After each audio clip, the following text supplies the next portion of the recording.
కళ్ళలో నుంచి రక్తం అండి. యేసుక్రీస్తు నోట్లో నుంచి రక్తం అండి. ముఖం అంతా పగిలిపోయి, ముక్కు పగిలిపోయి. ఎందుకు పగిలింది?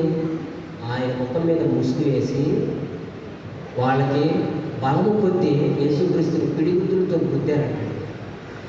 అది కట్టు తగిలి ఎవరి కన్ను డ్యామేజ్ అయిపోయి, నోటికి తగిలి ఏమంటే పళ్ళు తగిలిపోయి ఆ నోట్లో నుంచి కళ్ళలో నుంచి రక్తం బయటకు వచ్చింది. కళ్ళలోంచి ఎందుకు వచ్చినాయంటే మనిషి కంటితో చేసే పాపములకు ప్రాయశ్చిత్తం చేయడానికి కళ్ళలో నుంచి యేసుక్రీస్తు రక్తం వచ్చింది. కంటితో ఏ పాపం చేస్తున్నాడు? కంటితో మనిషి చేసే పాపం ఏంటంటే చదువుతారు మత్తయి సువార్త 5వ అధ్యాయం